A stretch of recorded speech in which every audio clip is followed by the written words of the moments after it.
Welcome back. You're back with New 72 Media and our video focus.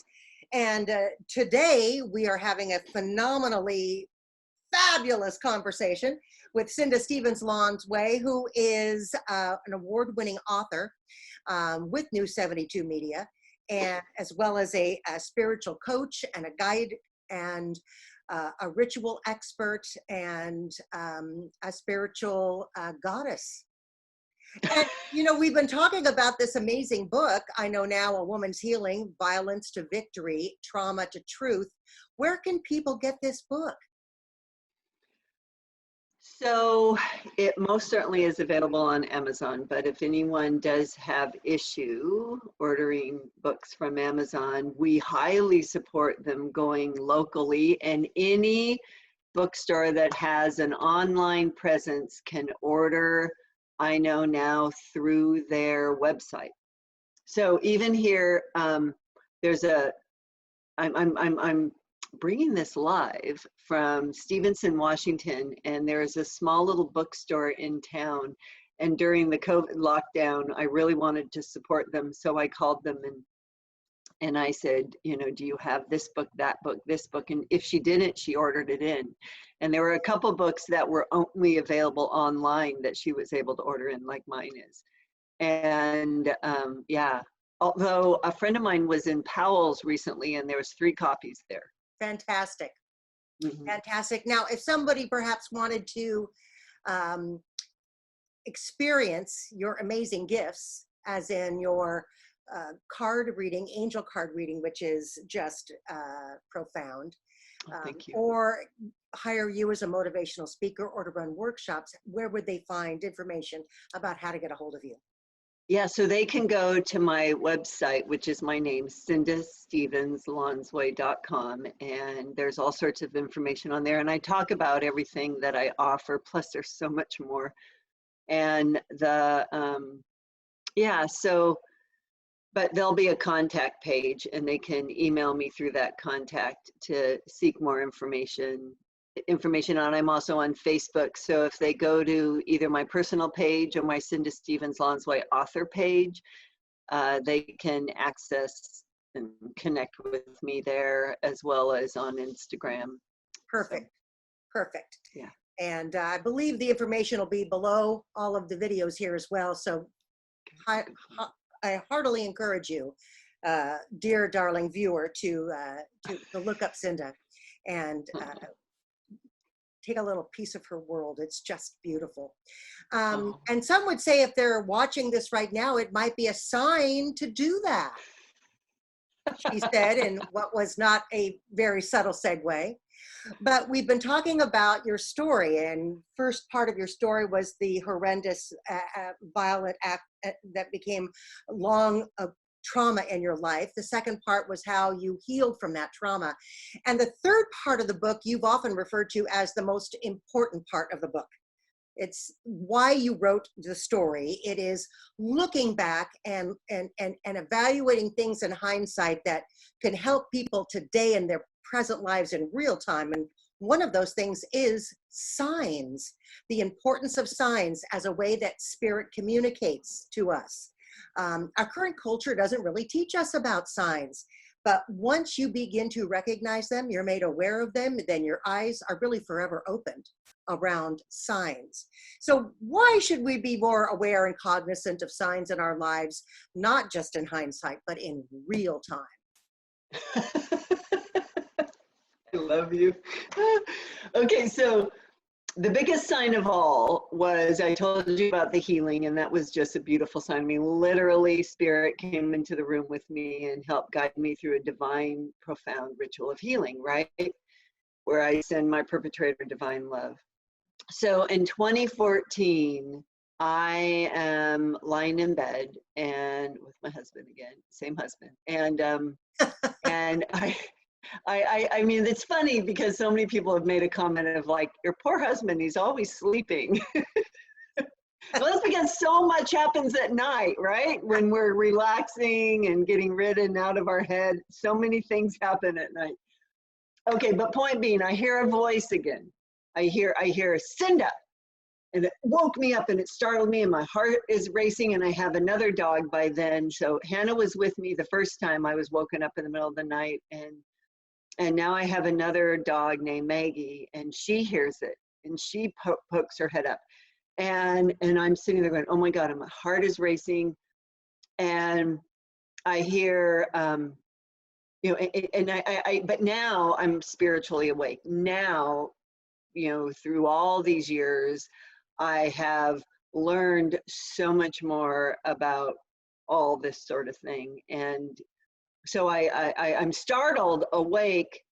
I mean, literally eyes open, looking around, but I feel into the energy to see if it's a threat. I feel into the energy, and I went, oh.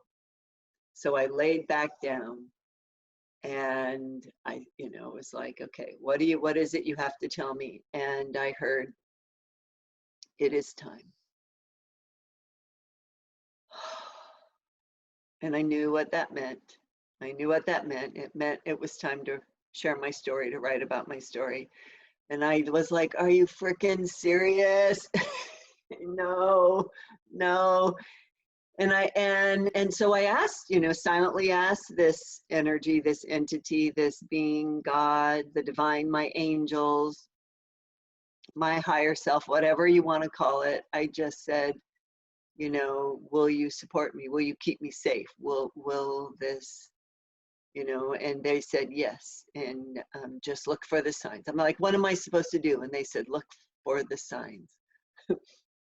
And I thought, well, that's bizarre. So fall asleep, I get up the next morning, and I go, all right, I'm going to do this.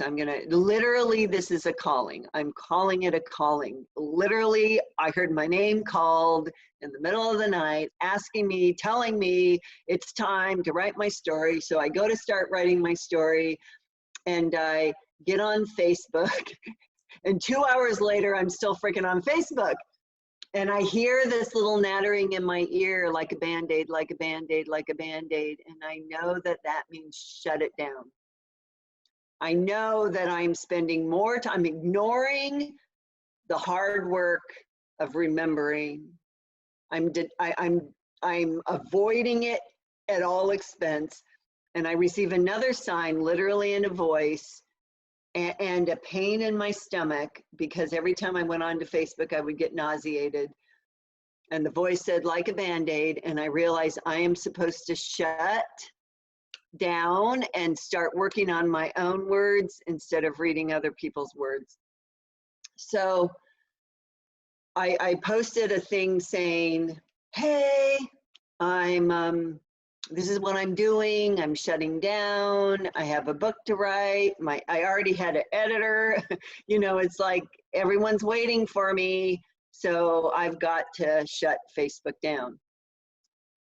What I didn't realize that in doing that, I had announced to the world that I was a writer.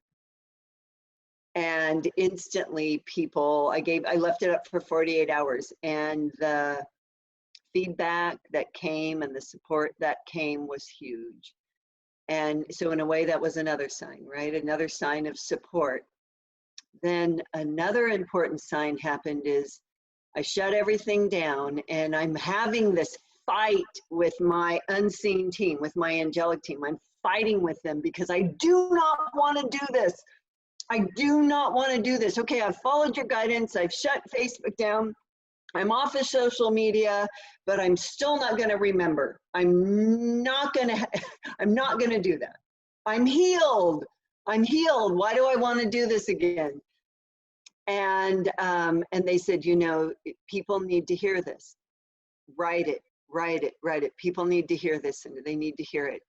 And I'm like, but if I'm off of social media, how are they going to find me? How are they going to find me? How are they going to know what I'm doing? How are they going to know I've written a book? And clear as day, I heard, it will not be you that will be talking about this book. You know, here I am talking about it, but you know, it won't be you. Don't worry about that. In other words, don't worry about it. Just do the hard work. We'll do the rest. And I get an email the very next day from a woman who I was acquainted to on Facebook, And she's like, did I offend you? Did you block me on Facebook? I'm so worried. You know, did I offend you? Why did you block me? And I respond to her and I go, oh, like, how does she even have my email? And I'm like, no.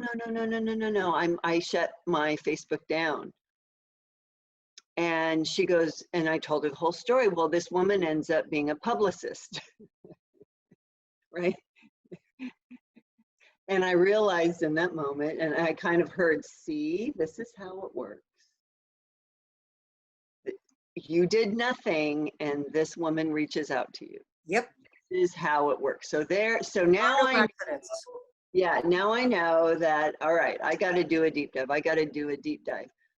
So I start the writing process, and I connect with editor / friend of mine, editor, and I would write, and I'd send the material for her, and she would call me out on it. She would tell me I wasn't being brave enough. She would tell me that I'm avoiding. I don't know how she knew, but she did, and I would get really angry with her. And I realized another sign that the more frustrated I became with her, the more right she was, and that I needed to pay attention to my frustration, my irritation, because that was a sign that she was right and that actually the divine was working through her to reach me. And because I had asked that voice, will you take care of me? Right? You have to take care of me. And they said, look for the signs. And so now I'm in the middle of it. And this woman's name is Mavis, and she is calling me out, and making me dive deeper. So chronologically, the more resistance that you encountered, the bigger breakthroughs you had. Right. And so I'm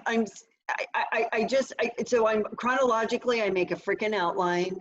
I try to remember everything.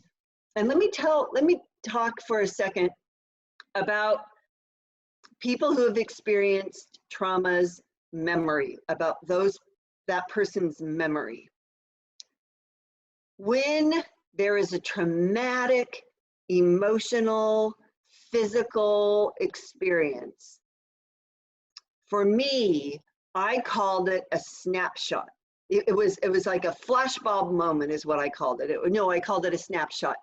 It was like those old-fashioned cameras that could, and the flashbulb goes like that, and a piece of history gets frozen in time, but it's in my head instead of on film.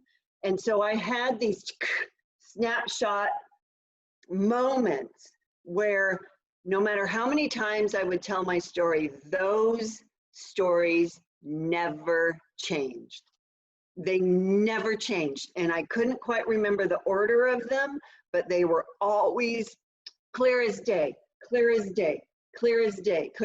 so I knew that I needed to write about the bathrobe over my head and the strangling. I knew I had to write about offering him coffee and steak. I knew I had to write about that moment when he comes into bed with me. I knew I had to write about that moment when I told my roommate and she screamed. I mean, I had all of these moments that were clear as day. And then with the help of an additional editor that works for New 72 magazine, she had me put them in an order so they flowed. But okay, anyway. So I had these snapshot memories and I would write about it and I would bring it to Mavis, and Mavis would say, because my editor was saying there's outside stories. You need to kind of make it's a snapshot with a boundary, a border, and we need to make those borders fuzzy so they can flow into each other. So it's a good storytelling. And that's when Mavis would call me out, and she required me to remember more than just what I had captured. And the way to do that is to look for the signs. So to look for the signs, I had a map, I had a floor plan. I drew the floor plan of my apartment so I could remember what it was, because remember, it doesn't exist anymore. So I said, I think this is what it looked like. I think this is what it looked like. And I even call my old roommate, Katie, and we meet, and she helps me remember, and she remembers everything the same way I did. But I have draw a floor plan, a one-dimension floor plan of the house and the neighborhood. And I literally time traveled and I went back. With all of these snapshot memories, I'd say, okay, let me look at this one. And I would close my eyes and I'd do a deep dive and I would observe like a drone, you know, I would observe that, my snapshot memory, as well as the perimeters and what was taking place. And Francine, I am freaking telling you that what was revealed to me, what I saw, it was like a fluorescent finger was saying, look at that, look at that. And they would pop up. They would just pop up like popcorn. And it illuminated things all over the neighborhood, all over the house, all over the, and why didn't, you know, I know, why didn't I see them? The very first sign I found was when I was giving my mom a tour of the house. And I open up the book with this. And I give my mom a tour of the house. I'm so proud of this house. I'm 19 years old. I've dropped out of school. I'm, you know, trying to be an adult and prove that I'm everything. We've got this great house, which was not great at all. It was a piece of crap. And my mom, I hear my mom say under her breath, I don't like this place at all. This house does not feel good to me, or something like that, right? And I hear it. And that was the first sign that I should have paid attention to, because had I not been a stubborn 19-year-old, had I been aware of signs like I am now, I would have said, Mom, tell me what you mean. What don't you like about it? And she could have told me. And then, knowing what I know about darkness now, if I would have known then what I know now, Right. I would have, and had I chosen differently, right? Of course. So, but I ignored it.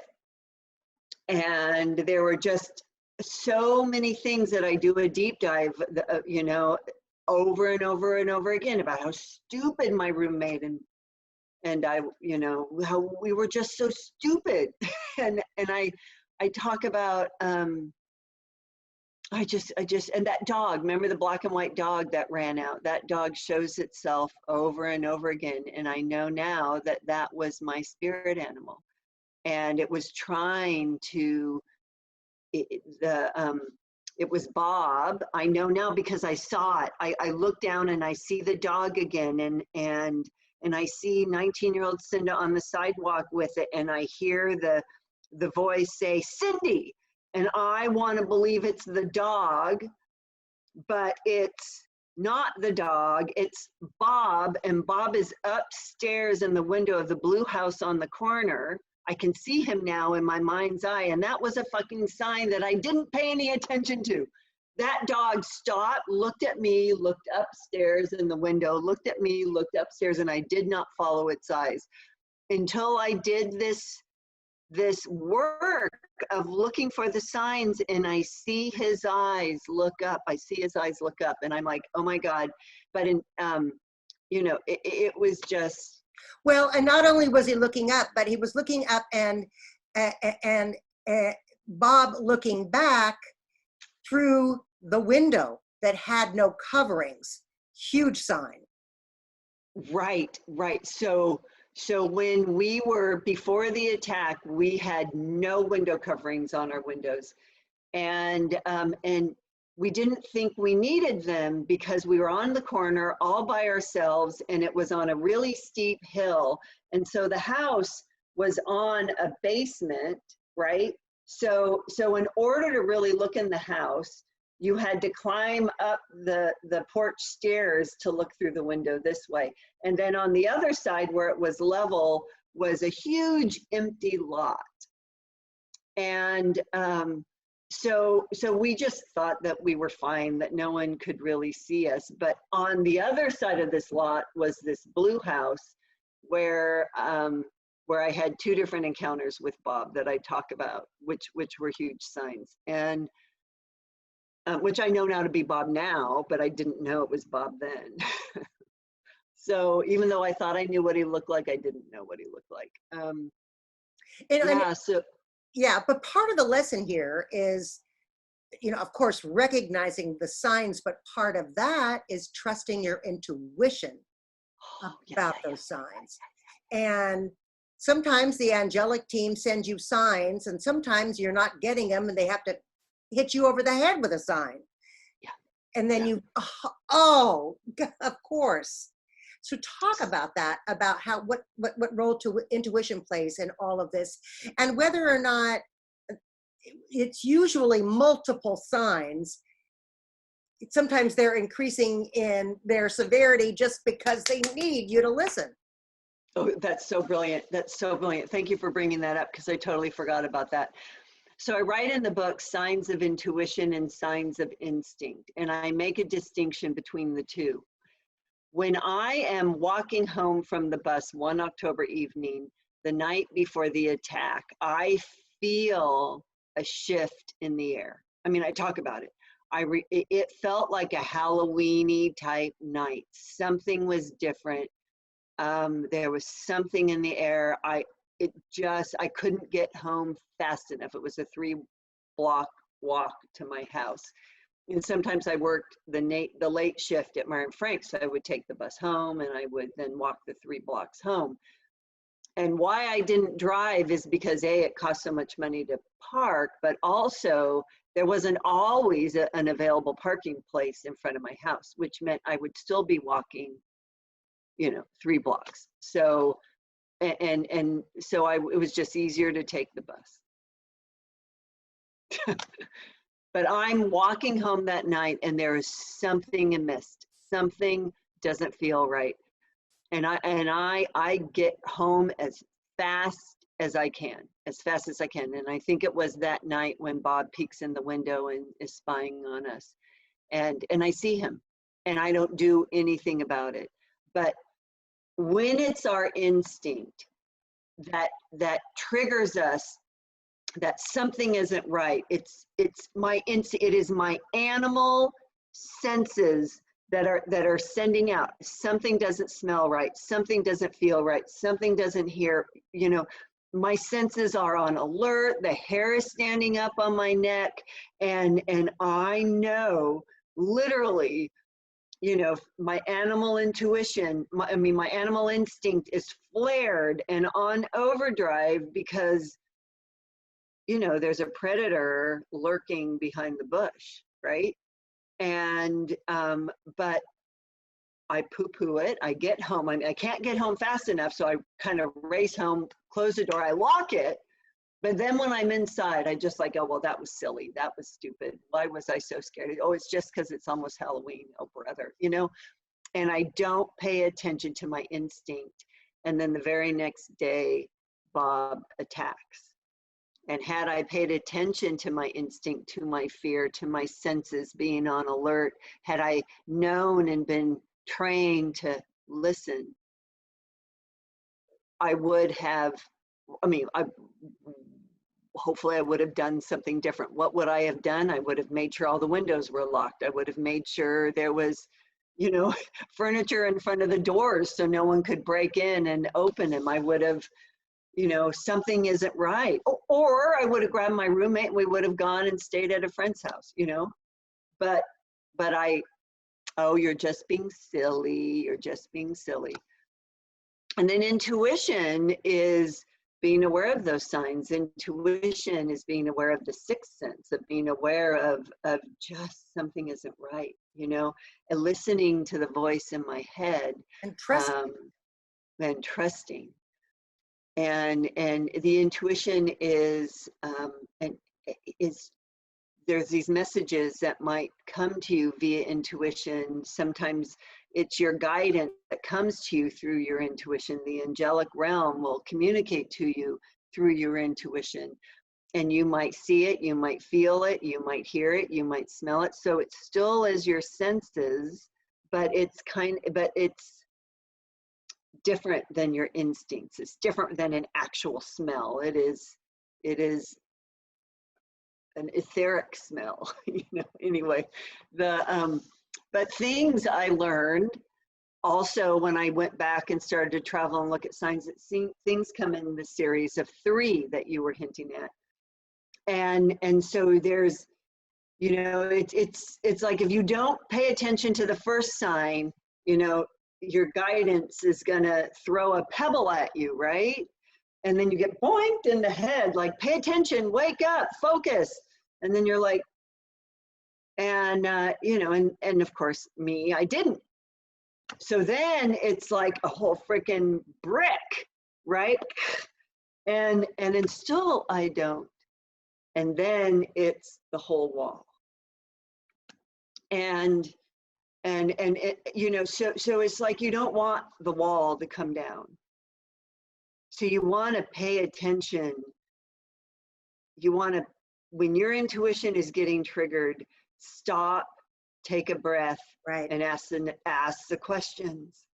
What is this about? The questions you ask is there a metaphor here? Is there an analogy that's here? Does it really have to do with, what is there a message?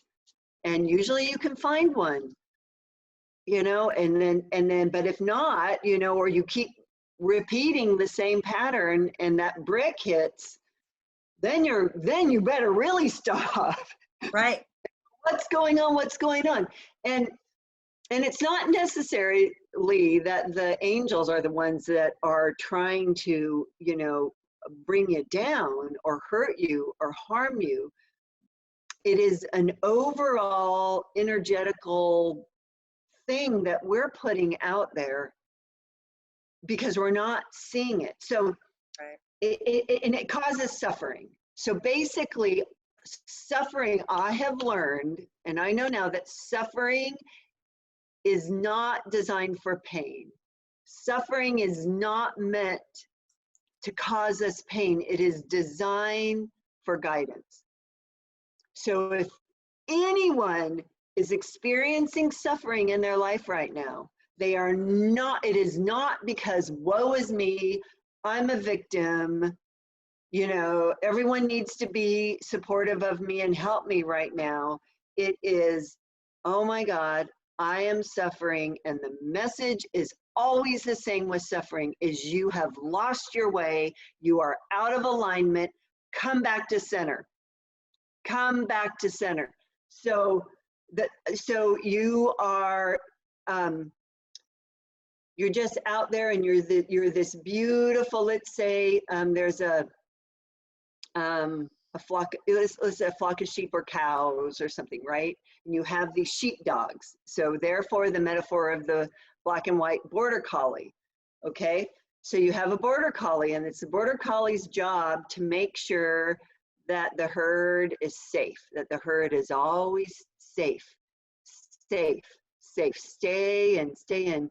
But if there's one little rebel who refuses to pay attention and starts wandering off and gets too close to where the wolves hang out, right? Too close to where there's danger, or there's a roaring river that's going to sweep them away, then they're losing the center. Here is where safety is. Here is where all is well. Here is where there's flow and beauty and everything is right here, right? But then we get off track and we start to get separated from our center, from what is alignment, from what our truth is. Right. And we start to go into places that might be dangerous, literally in my case. So the border collie's job is to come up and go nip, nip, nip, nip, bite, bite, bite on the ankles, right? Bite, bite, bite, bite, bite, bite, causing that stray you pain. Physical pain, emotional pain, spiritual pain. That border collie is not going to stop causing pain until that beautiful animal comes back Course into corrects. center where it's safe. Yeah, no, in fact, you do you remember that you and I worked on this when I had a series of car accidents, each one worse than the one before. I had a fender bender, then a little worse fender bender, and then my car was totaled on the freeway in an accident. So, and you said, okay, let's look for the metaphor here. And, you know, I mean, be afraid after the car being totaled, what next? You know, what get back in alignment? And that was huge, huge. Well, and through talking, you said, I am experiencing something that is so crushing in my life right now.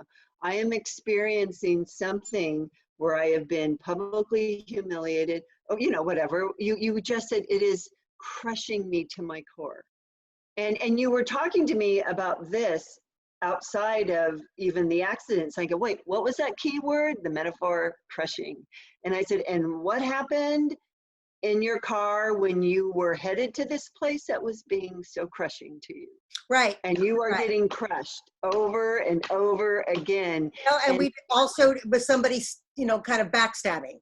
Right. And right. it was all rear end car accidents. So it was like, okay, don't have to hit me over the head. I got it.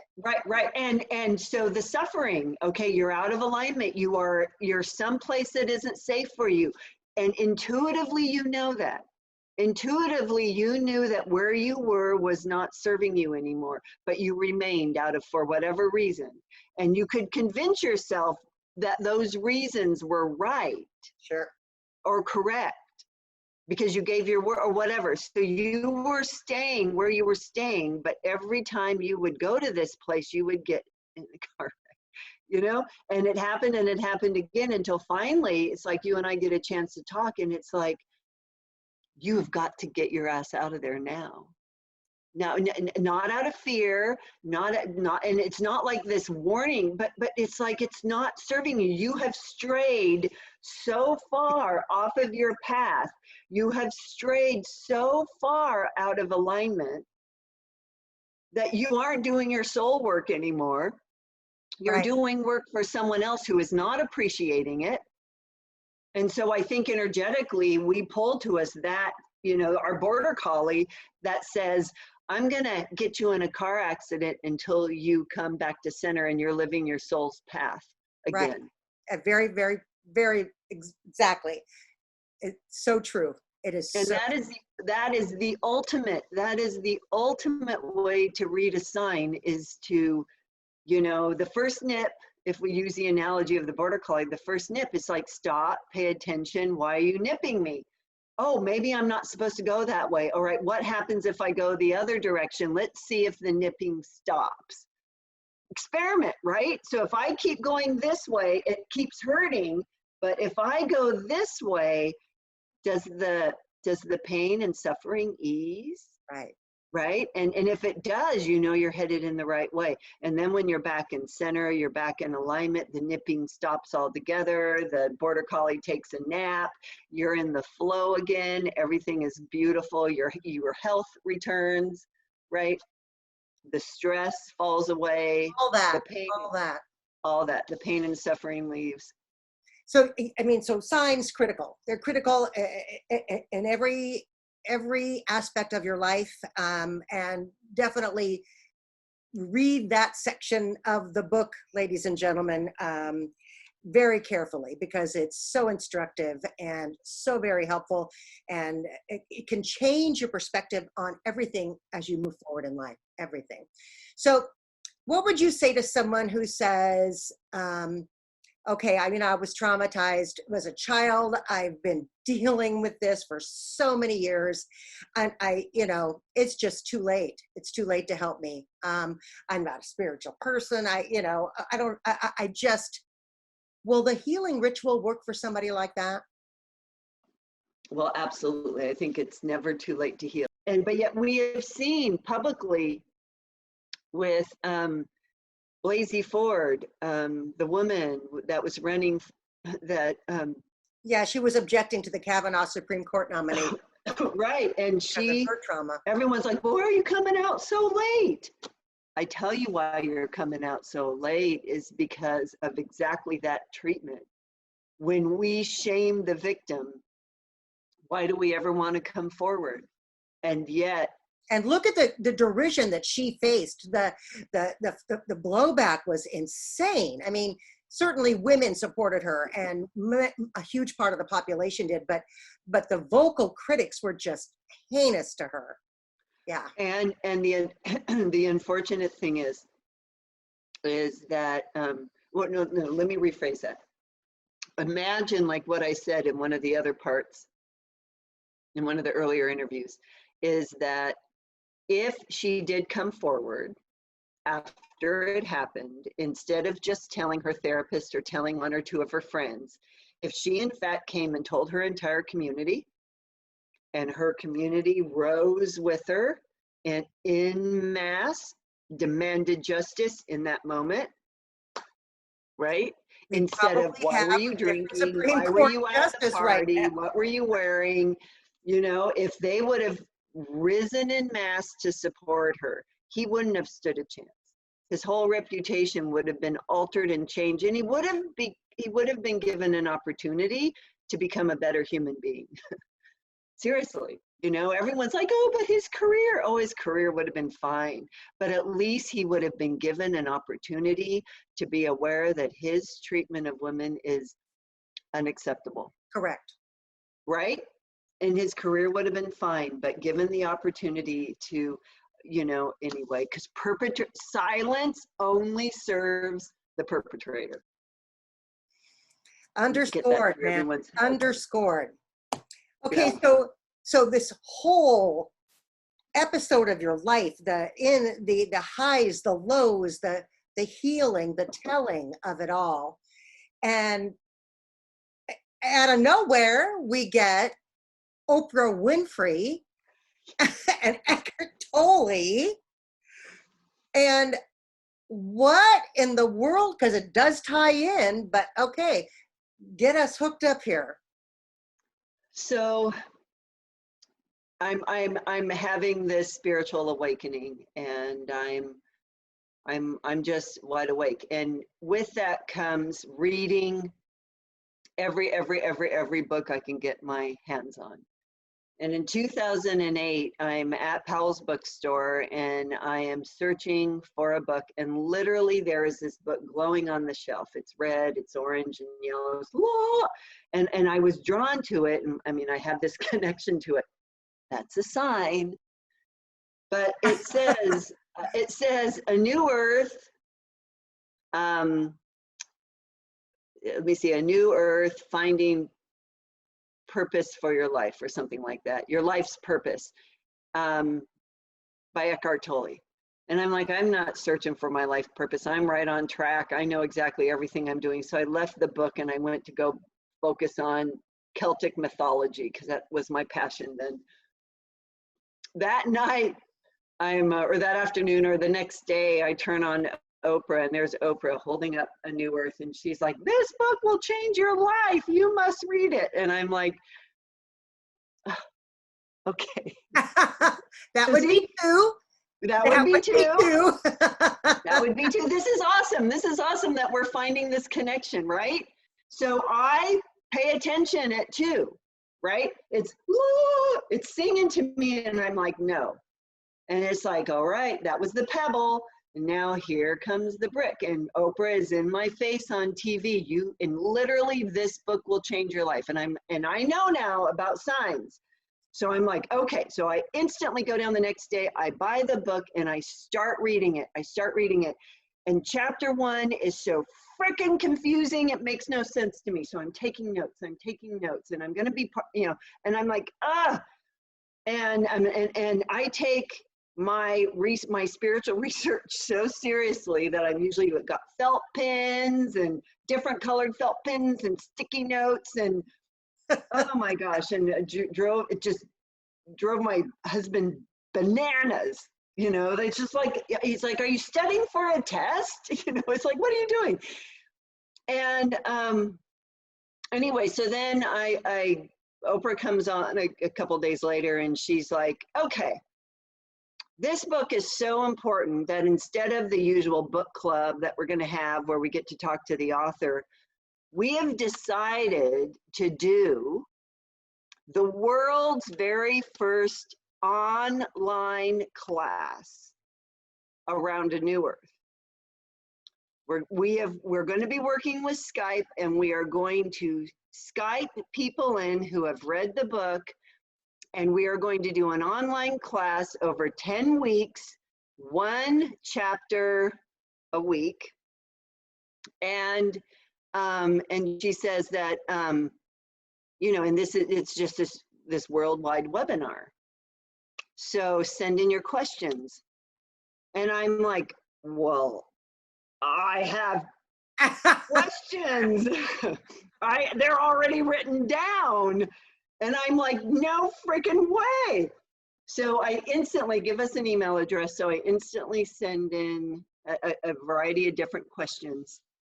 And I'm out to lunch with a friend of mine, and my phone rings, and it's a Chicago number. And I'm like, what? And I go, excuse me. And I go outside, and it's like, hello, is this Cinda Lonsway? Yes. This is, I think, Melanie from Harpo Studios, an executive producer at Harpo Studios. We would like to use your question. We would like to have you ask your question out of Eckhart and Oprah. And I'm like, what? What? So the question that got chosen was in chapter 1, where he says, he basically says that if if a species does not learn to adapt to the environment that they are in, that species will go extinct. They will die off. And that we right now, in the world in which we live, are going through a huge transformation of our own. And if we, as a human species, if we do not learn to adapt and evolve, if we do not learn to evolve with these changes, we will go extinct. So basically, we either evolve or we die. And I read that, and I'm like, wait, what? What? Wait, what? Evolve or die? Is he literally telling us that if we don't freaking evolve like the black rhino in Africa, we are going to die like they did? You know, that makes no sense to me. Question, do you mean that literally, like we will die? Or do you mean that figuratively? Because I've got all these shaman friends and all these spiritual friends, and they always refer to death as a form of transformation, but it's not real death. So are you talking shamanic, you know, figuratively, or do you mean it literally? Because I was scared to shit. I mean, I was just like, as a mother, as a future grandmother, maybe, I'm just like, what does this mean? Chapter 1 just messed me up.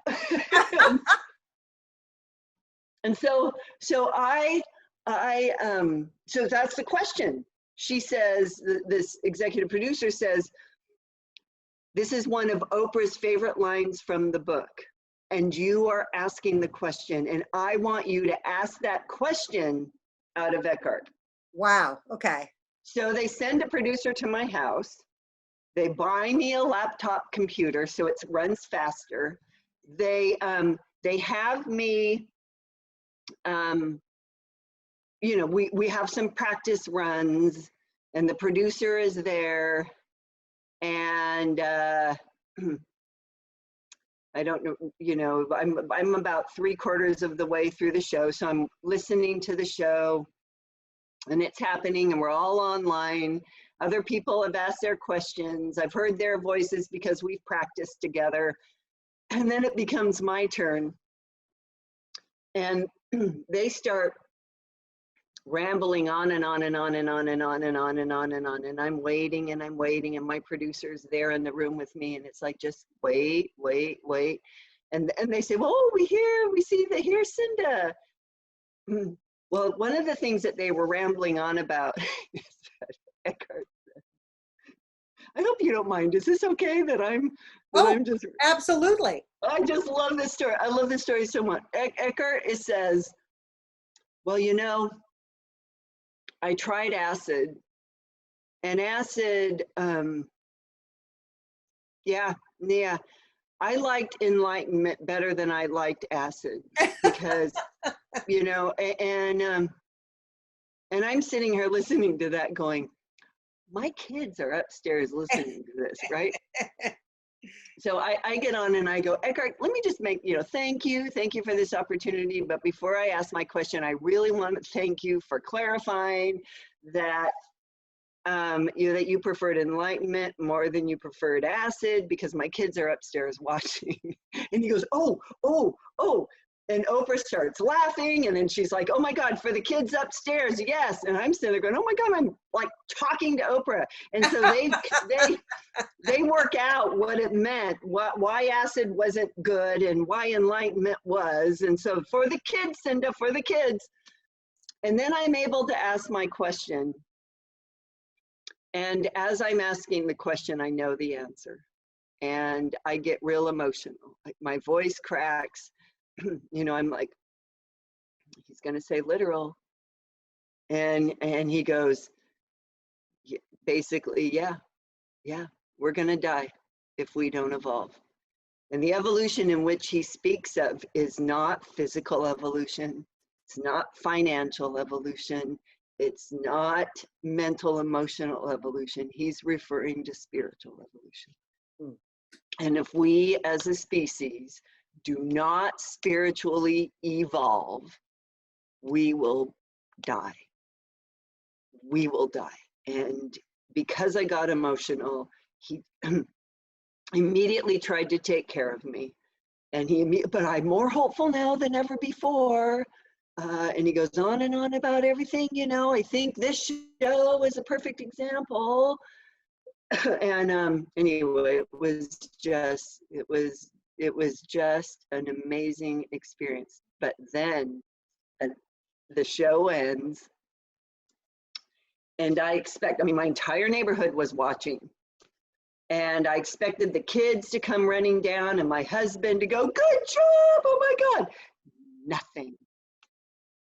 Ghost town, nothing. Crickets. Crickets. And Scott walks in through the front door. And I'm like, you know, wait, what are you doing? I thought you were upstairs. And he's just ash fallen. I mean, he goes, I couldn't see it. It wasn't on. Like, our computer didn't connect. So I ran to the neighbors and their computer wasn't connecting. And I ran to the other neighbors and no one saw it, Cinda. No one saw it. And I looked at the producer and he has his iPhone or whatever it was back in 2008. He's going, the entire system shut down. At the very beginning, he said Skype is freaking the F out. 70,000 people logged on at the exact same time and crashed Skype. So Skype couldn't, I mean, they didn't even know, they've never had such a gigantic need. You know, now we do Zoom and it's no problem, but Skype just crashed. Oh and God. had no idea. And Eckhart had no idea. So they're professionals. They keep going. We have no idea. But all the producers are like, Yeah, we're not on the air. Yeah, this isn't happening. Keep smiling. It's all good. I've been there. So fortunately, it was all recorded and it was taped. And so the very next day, we all got to see it. So we all watched it on that, that next day. But there is a sign in this, and I talk about it in the book. Basically, the whole message in Eckhart's book is about the ego. and becoming aware of the ego's influence in our lives. And it is the ego that will prevent us from evolving. And so the whole book is about the awareness of the ego and what you can do to set your ego aside and continue to evolve spiritually, because you cannot evolve spiritually if you continue to identify to your ego, which is our personality, our humanness, Vanity. you know, yeah. So basically you have the ego of Skype, the ego of Oprah, the ego of everyone who's participating, self included. You've got the ego of the population who wants to watch, that's hungry to watch it. And, you know, and everyone but probably Eckhart Tolle's ego is completely inflamed. This is the very first worldwide webinar that had ever been done. And it was a 10-week-long online class, which had never been done. And it crashes on day one because Spirit's like, yeah, no. Yeah.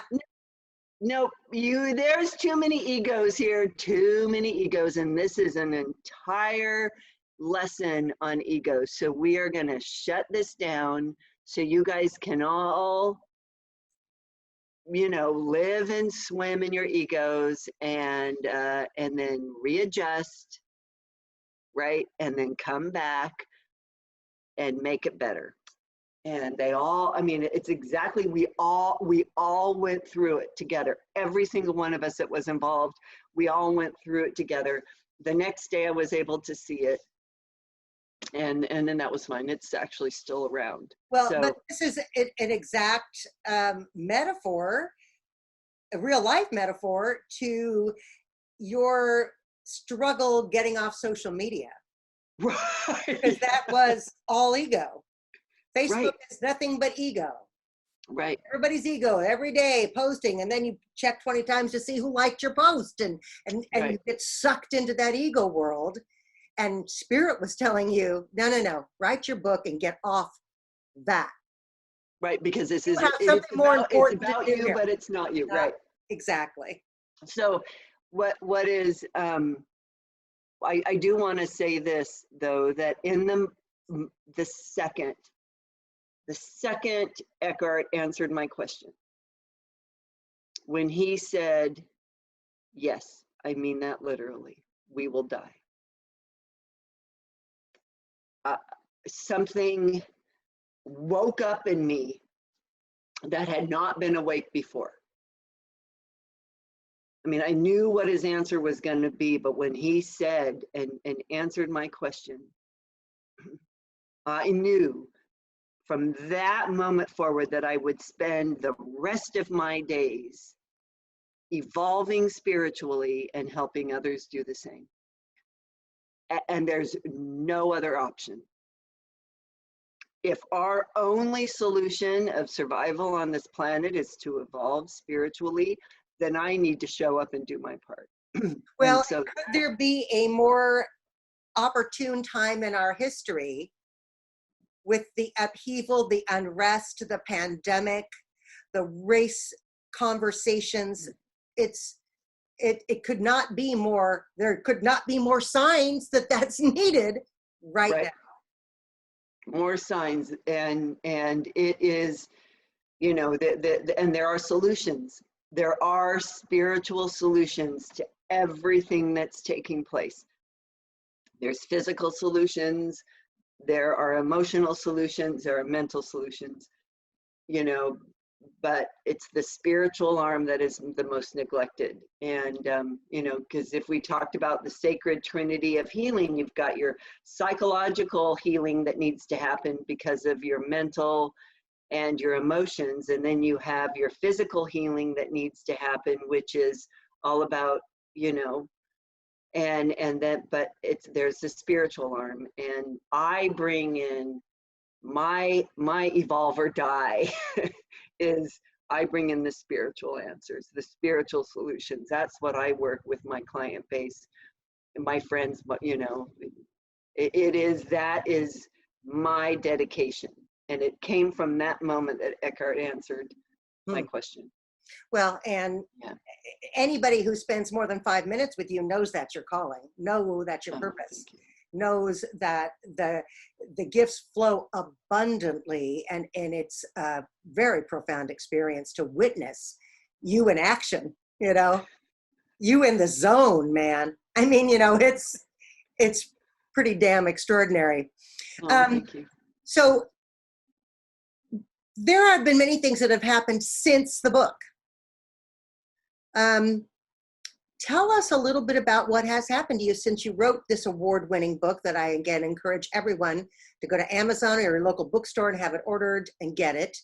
And also why you have said many times that closure isn't necessary. Oh, yeah. Well, so since the book has come out, you know, I've been, I did some book signing and speaking engagements, and I've been on a few trauma to empowerment panels, and I've been interviewed and talked about the healing from trauma. And most certainly, if we want to evolve spiritually, we need to heal the trauma in our lives. We need to let that personal, we need to let that physical, mental, emotional, body, memory, we need to leave it in the past, clear up, clean up, and become this clear, cleaner vessel of spirit for the world, right? We can't show up with this debris of trauma and post-traumatic stress hanging on us. We need to do the work to heal from it and relieve from it, right? We have to, so we can become this clear and open vessel for the work that really needs to be done in the world, which is the spiritual arm of that sacred triangle. And the writing of the story really, really, truly is what did the final wrap up of all of the healing. And yeah, so what am I doing now is I talk about my book, I talk about healing from trauma, I hold workshops, I do retreats, I do the angel card readings. I figured out how to do those on Zoom now.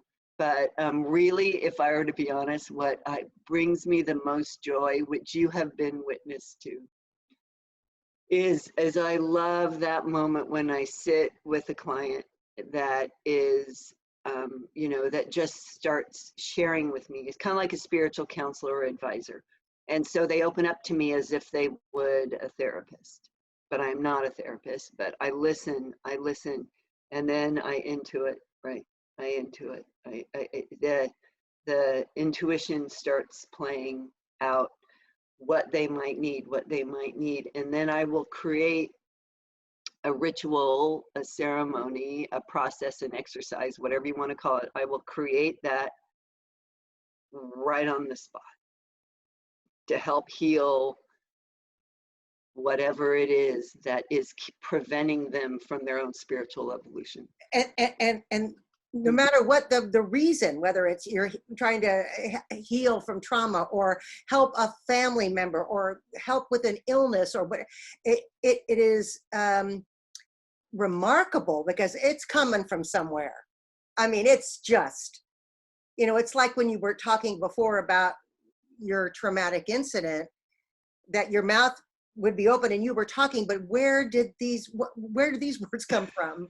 Exactly. These rituals are other frickin' worldly. I mean, they really are. And it is, and the beauty of it is just that the ritual itself is profound, but it's that the way you glow as the vessel of that is just this bigger than life aura and connection to spirit that is just hard to put into words, but it's remarkable. I mean, you really do, you just open yourself up and this happens. And the transformation that occurs as a result of you and another individual or you and a group working with these rituals is, well, I'm just here to say, you know, I'm a believer. Thank you. It's wild. You know, so many people just don't, they just don't realize how beautiful and how glorious they are, right? And they haven't, until they have experienced their own inner spirit, I can help them connect their inner spirit to their others. The ultimate goal is to work with the individual so they can help heal themselves. So I create a ritual that's unique to them, but they're the one doing the work. So it's not a hands-on, it's not, it is me sitting there listening and then giving them a ritual for them to do the work that I walk them through, but they do the work, and it's all through guidance, something that is unique and special to them. And that is really, truly what brings me so much joy, is that moment where I'm like, yes, let me sit, let me listen, and let's do this ritual. Let's make something up from scratch. Let's, or sometimes I pull a whole bunch of stuff that I've done together into one thing. And ultimately, recently I've been working with this energy and an entity of grace. And my book ends with grace. And usually grace presents itself after suffering is over. Like, you made it to the other side and now you can swim in the light of grace. But I have been working with an energy and entity of grace, which is a grace that has not been seen or felt on this planet yet. And I am working with many others who have been experiencing this energy as well, to bring this down, to help us with this evolutionary process. Well, stick a pin in that, my friend, because we are definitely going to do a series around grace. Yeah. This is something that is manifesting in our universe right now, and it is, wow. Yeah, it's a wow. It's a big time wow. And I'm going to just love exploring that with you and your experience with grace and exposing grace to people. And I've been lucky enough to have that experience, and it's something that I wish for everybody. I wish for everyone. But I have an idea. We could do a little part 4 of this video series on, and actually maybe take us through a tiny ritual of the healing that you did to heal yourself with Bob. Yeah. Okay, so if I could have a magic wand, I would love to do a workshop around healing from trauma. And so if what you're saying is that you want to just do another little interview, I'll just give the bullet points of what that would look like, so someone can do it on their own. Right. But then you're suggesting that I actually walk you through the meditation of severing those ties and sending out divine love to someone's perpetrator. Okay. If you're up for that. Oh my gosh. Okay. Yeah. So we'll do that in a totally different video. Okay. Yeah. I Okay. just think people need, we've talked about it. They hopefully will read about it. You've shared about it, but I think they need to kind of see a little bit about it. To really put the framework of really how unique this is. Oh my gosh. All right, Francine, that's amazing. That's amazing. So we'll just take a quick break and then, all right. Yeah, Absolutely. so y'all just stay tuned. We are very excited about what's coming up next. This is New 72 Media, Cinda Stevens Lonsway, and I'm Francine Raften, and we'll be back with a ritual that will do you the world of good in just a couple moments. So don't go away.